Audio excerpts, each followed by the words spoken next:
दोस्तों, वीडियो शुरू करने से पहले मैं आपको एक इंटरेस्टिंग स्टोरी बताना चाहता हूँ ताकि आप स्टॉक मार्केट के बेसिक कंसेप्ट को बहुत अच्छे से समझे। एक कॉलेज था, उसमें एक राहुल नाम का लड़का था। वो पढ़ाई में बहुत होशियार था, हमेशा फर्स्ट रैंक से पास होता था। उसी कॉलेज में गौतम नाम का भी एक लड़का था जो हमेशा लास्ट रैंक से पास होता था। बाद में कैंपस इंटरव्यू हुए जिसमें राहुल को बहुत ही आसानी से जॉब मिल गया और गौतम को बहुत स्ट्रगल करना पड़ा जॉब के लिए। फिर बहुत सालों बाद सभी कॉलेज के स्टूडेंट्स रियूनियन पार्टी में मिलते हैं तो गौतम एक लग्जरियस कार में आता है और वो काफ़ी अमीर हो चुका होता है, और राहुल एक टैक्सी में आता है और वो इतना भी अमीर नहीं हो पाता, वो बस नॉर्मल होता है। तो सारे फ्रेंड्स और टीचर ये सीन देखकर चौंक जाते हैं। राहुल जो हमेशा फर्स्ट रैंक से आता है वो एक टैक्सी में आया है, और गौतम जो हमेशा लास्ट रैंक से आता था वो एक लग्जरियस कार में आया है। पार्टी खत्म होने के बाद सारे फ्रेंड्स एक जगह पर बैठते हैं और उन दोनों से पूछते हैं कि वो आजकल क्या कर रहे हैं। तो राहुल कहता है कि वो एक मल्टीनेशनल कंपनी में काम करता है और उसकी कंपनी का वर्क काफ़ी अच्छा है। मेडिकल इंश्योरेंस, कंपनी ट्रांसपोर्ट और बहुत सारी अदर फैसिलिटीज उसे मिलती है। और जब गौतम से पूछते हैं कि वो आजकल क्या कर रहा है तो वो बस इतना ही कहता है कि काफ़ी सारे बिजनेस का और राहुल के कंपनी का भी एक इन्वेस्टर है। तो इन कुछ सालों में इन दोनों ने क्या किया वो आगे वीडियो में समझेंगे, लेकिन उसको समझने के लिए आप लोग मुझे एक बात सच सच बताओ। हम मिडिल क्लास लोगों में बचपन से हमें ये सिखाया जाता है कि अच्छे से पढ़ाई करो, डिग्री लो और जॉब करो, जितना मिल जाए उतने में खुश रहो, क्योंकि ज़्यादा पैसा मतलब ज़्यादा प्रॉब्लम्स। अगर आपके पास अच्छी डिग्री है, एक सेफ जॉब है तो आप सबसे बेस्ट है। और हमें ये भी सिखाया जाता है कि स्टॉक मार्केट में इन्वेस्टमेंट करना सबसे रिस्की होता है, क्योंकि इन्वेस्टमेंट सिर्फ अमीर लोगों के लिए है जिनके पास बहुत सारे पैसे होते हैं। मिडिल क्लास लोग तो बस सेव ही कर सकते हैं।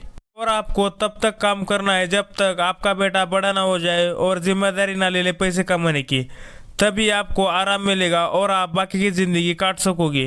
और ज़्यादातर मिडिल क्लास लोगों में स्टॉक मार्केट के बारे में बात ही नहीं करते, वो लोग सोचते भी नहीं है। मिडिल क्लास लोग सिर्फ ये देखते हैं कि कैसे उनके फादर ने या ग्रैंडफादर ने कैसे काम किया और कैसे घर चलाया है।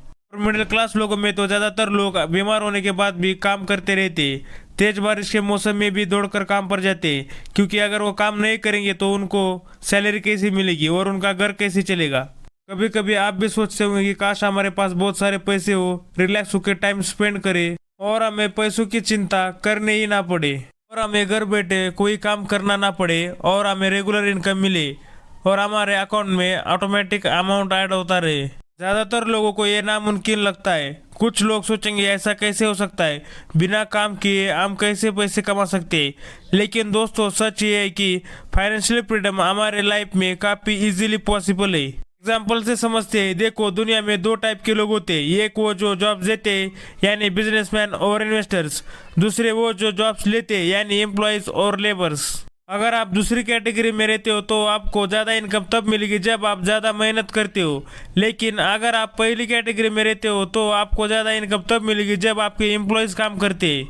इमेजिन करो कि आपके दोस्त का एक होटल है फास्ट फूड का। वो आपसे कहता है कि एक्स्ट्रा फंड चाहिए अपने बिजनेस को ग्रोथ करने के लिए, क्योंकि उसके होटल में हमेशा कस्टमर्स की भीड़ होती है और उसके पास दूर दूर से कस्टमर आते हैं बर्गर्स खाने के लिए। तो वो दूसरे लोकेशन पर स्टोर खोलना चाहता है, लेकिन उसके पास उतने पैसे नहीं है। फिर वो आपको अपना पूरा बिजनेस प्लान समझाता है कि वो कैसे ग्रो करेगा, कितने एम्प्लॉयज हायर करेगा और उन्हें कैसे मैनेज करेगा। फिर वो अपना पास्ट का बैलेंस शीट भी दिखाता है कि उसने कितना प्रॉफिट कमाया और वो डिफिकल्ट सिचुएशन को कैसे हैंडल करता है। तो आपको ये आइडिया बहुत पसंद आता है और आप कन्विंस हो जाते हैं, क्योंकि ये बिजनेस फ्यूचर में बहुत सक्सेसफुल होगा। लेकिन प्रॉब्लम ये है, आपके दोस्त को 30 लाख की ज़रूरत है और आपके पास उतने पैसे नहीं है। तो उसे आप अगले दिन वापस आने के लिए कहते हैं। फिर वो जब अगले दिन वापस आता है तो आप दोनों और दोस्तों को बुलाते हो। फिर आपका दोस्त वही बिजनेस प्लान एक्सप्लेन करता है और आपके दोनों फ्रेंड्स भी कन्विंस हो जाते हैं उसमें इन्वेस्टमेंट करने के लिए। फिर आप तीनों मिलके 10-10 लाख इन्वेस्ट करते हो और आपको उसके बदले में 10% ओनरशिप मिल जाती है। मतलब उस बिजनेस के आप 4 ओनर है और आपके दोस्त के पास 60% ओनरशिप है, क्योंकि वो उस बिजनेस में मेहनत भी करेगा और वो उस बिजनेस में काफ़ी टाइम से रन भी करता आ रहा है। फिर उसके बाद आपका दोस्त हर साल ईमेल सेंड करता है जहां वो आपको एकदम डिटेल से एक्सप्लेन करता है कि उसने अभी तक कितना प्रॉफिट कमाया, कहाँ खर्च किए, फ्यूचर में ग्रोथ करने के लिए और क्या प्लान कर रहा है, और वो आपके प्रॉफिट का कितना % हर साल पे करेगा। तो ये आपके दोस्त के बिजनेस में आपने 10% इन्वेस्टमेंट किया, इसको हम कहेंगे कि आपने उसके बिजनेस के 10% शेयर्स खरीदे, क्योंकि आपकी सभी पार्टनर्स ने मिलकर उस कंपनी के प्रॉफिट को शेयर करने के लिए एग्री किया है। और जो ईयरली प्रॉफिट आपको मिलेगा उसे हम डिविडेंड्स कहेंगे, जिसके लिए आपको कुछ करने की ज़रूरत नहीं होगी, आपको घर बैठे बैठे वो प्रॉफिट मिलेगा, क्योंकि आप उस कंपनी के एक पैसिव इन्वेस्टर हो। दोस्तों, एक्चुअल में बहुत लोगों के पास ऐसे दोस्त नहीं होते जो उनके घर का दरवाज़ा खटखटाए अपने बिजनेस में इन्वेस्टमेंट करने के लिए, और सभी के पास लाखों रुपए की सेविंग्स भी नहीं होती है। इसलिए हमारे लिए शेयर मार्केट बहुत ही यूजफुल होती है, क्योंकि इस मार्केट के जरिए हजारों सक्सेसफुल कंपनी में से किसी अच्छी कंपनी को चॉइस करके उसमें इन्वेस्टमेंट कर सकते हैं। और इस मार्केट का सबसे बड़ा रोल ये है कि आप जब भी किसी कंपनी के शेयर्स को बाय करते हो तो आप एक्चुअली में आप किसी स्टॉक शेयर्स को नहीं खरीद रहे होते, और ना ही आप स्टॉक में इन्वेस्टमेंट कर रहे होते, बल्कि आप उस स्टॉक के जरिए उस कंपनी में इन्वेस्टमेंट करते और आप उस बिजनेस के पार्टनर बन जाते हो। स्टॉक मार्केट से भी आपको रेगुलर इनकम मिलती है डिविडेंड के जरिए, बट प्रॉब्लम ये है लोगों को छोटा सा डिविडेंड मिलता है तो वे सोचते हैं कि इतने से डिविडेंड से उनका क्या होगा, लेकिन लोग ये नहीं देखते कि उन्होंने इन्वेस्टमेंट भी छोटा अमाउंट ही किया है। एक्चुअली में ये एडवांटेज है कि आप छोटी सी कीमत जैसे 500,000 से भी इन्वेस्टमेंट स्टार्ट कर सकते हो, और इसके लिए आपको कहाँ जाने की भी ज़रूरत नहीं है। ये सारा इन्वेस्टिंग का खेल और बिजनेस को आप समझने का काम यही घर बैठे बैठे बहुत आसानी से कर सकते हो। लेकिन दोस्तों, बहुत लोगों को ये स्टॉक मार्केट और इन्वेस्टमेंट बहुत ही कॉम्प्लिकेट लग सकता है, क्योंकि अगर आप कोई फाइनेंशियल न्यूज चैनल देखोगे तो वो आपको एक ही स्क्रीन पे इतनी सारी चीज़ें दिखाएगी कि आप कंफ्यूज हो जाओगे कि यहाँ पे हो क्या रहा है। या फिर आप यूट्यूब वीडियो देख रहे हो तो वो कहेंगे कि आपको कौन सा स्टॉक आज खरीद कर कल बेचना है और कौन सा कल खरीद कर उसे परसों बेचना है, और एक ही स्टॉक के लिए किससे आपको बाय करने की एडवाइस मिलेगी तो उसे आपको सेल करने की एडवाइस मिलेगी। तो इसलिए अगर आप दूसरों की सुनेंगे तो आप कभी वेल्थ क्रिएट कर नहीं पाओगे, क्योंकि आपको कॉन्फिडेंस होना चाहिए उसे लॉन्ग टर्म के लिए होल्ड करने के लिए। तो आप सोच रहे होंगे कि हमारे पास अच्छी कंपनियों का आइडिया और कॉन्फिडेंस आएगा कहाँ से। तो दोस्तों, सच है कि हम चारों तरफ से अच्छे बिजनेस से घिरे हुए होते हैं। जैसे इमेजिन करो कि आप सुबह चाय पीते पीते ये सोचते हो कि हम अपने पैसे कहाँ इन्वेस्टमेंट करेंगे, और अचानक से आप ये सोचते हो कि यार मैं टाटा टी पीता हूँ और ब्रिटानिया की बिस्किट साथ में खाता हूँ, और ये चीज़ मैं पिछले काफ़ी सालों से कर रहा हूँ, तो ये कंपनी में इन्वेस्टमेंट करना कैसा होगा। तो इस सिचुएशन में अगर आप इन कंपनियों का अच्छे से रिसर्च करते हो तो एक अच्छा स्टार्टिंग पॉइंट हो सकता है, क्योंकि आपका फोकस कंपनी का बिजनेस और उसके प्रोडक्ट पे होना चाहिए, ना कि उसके प्राइस पे। ऐसा नहीं है कि आपको इन्हीं दो कंपनी में इन्वेस्टमेंट करना चाहिए, लेकिन अगर आप ऐसे किसी कंपनी में जैसे सुजलान एनर्जी या DHSFL शेयर्स खरीद लेते हो ये सोच के कि इनके प्राइस इंक्रीज हो सकते हैं, तो ये एक टाइप की गैम्बलिंग हो जाती है, क्योंकि शॉर्ट टर्म में स्टॉक मार्केट का प्राइस रैंडमली कैलकुलेट होता है, लेकिन लॉन्ग टर्म में स्टॉक का प्राइस उसके बिजनेस के परफॉर्मेंस को फॉलो करता है। और सच है कि बहुत ही कम लोग स्टॉक मार्केट में किसी कंपनी में फोकस करके उसके शेयर्स बाय करते हैं, जिसका मतलब ये है कि मेजोरिटी लोग इसमें गैम्बलिंग करते हैं, और इसलिए 99% मिडिल क्लास लोग इसमें पैसा लॉस करते हैं, क्योंकि मेजोरिटी लोग जॉब करते हैं, जिनकी वजह से उनको बिजनेस का उतना नॉलेज नहीं होता है। अगर आपको किसी कंपनी में इन्वेस्टमेंट करना है तो सबसे पहले उस कंपनी को अच्छे से एनालिसिस करें।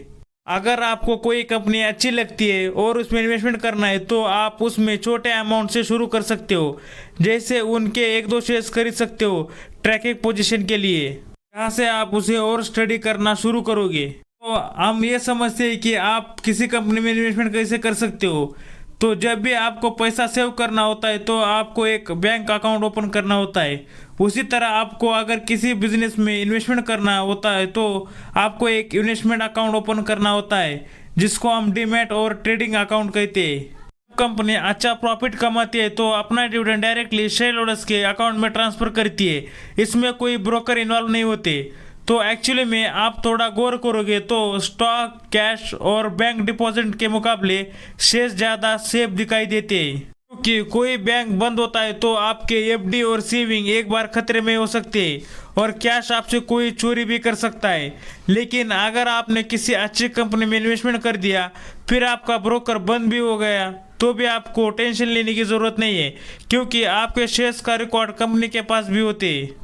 बट प्रॉब्लम ये है कि लोग गलत कंपनी के शेयर्स खरीद लेते हैं, जल्दी अमीर बनने के लालच में किसी और स्टॉक में इन्वेस्टमेंट कर देते हैं, जिससे उनके शेयर्स का प्राइस नीचे हो जाता है और उनका लॉस हो जाता है। तो अब हम राहुल और गौतम के स्टोरी को कंप्लीट करते हैं। गौतम ने जब अपनी कॉलेज की डिग्री कंप्लीट की तो वो एक बेसिक लेवल का जॉब करते करते बिजनेस और इन्वेस्टिंग के बारे में सीखता और फिर अपनी मेजॉरिटी सेविंग को हाई क्वालिटी के कंपनी में इन्वेस्टमेंट करता, लॉन्ग टर्म माइंडसेट के साथ। और राहुल ने कभी ज़्यादा सेव किया ही नहीं, और जितना भी वो थोड़ा बहुत सेव करता वो उसे किसी सेफ गवर्नमेंट बॉन्ड्स एफडीज में इन्वेस्टमेंट करता, जो इन्फ्लेशन यानी महंगाई से भी कम रिटर्न दे रहा था, या फिर वो एंटरटेनमेंट के लिए किसी और स्टॉक में इन्वेस्टमेंट कर देता।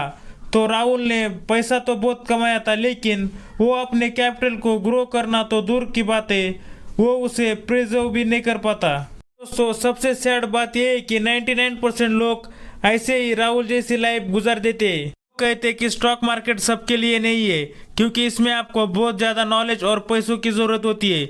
लेकिन पर्सनली मेरा ओपिनियन ये है कि स्टॉक मार्केट सबके लिए है, बस इसमें आपको अच्छे माइंडसेट के साथ एंटर करना है और एक लॉन्ग टर्म थिंकिंग रखनी है और बिजनेस पार्टनर की तरह सोचना है। क्योंकि अगर कोई आदमी बीमार और कमज़ोर होता है तो हम सब उसे यही कहेंगे कि वो अपना हेल्थ का ध्यान रखे और हेल्दी बने।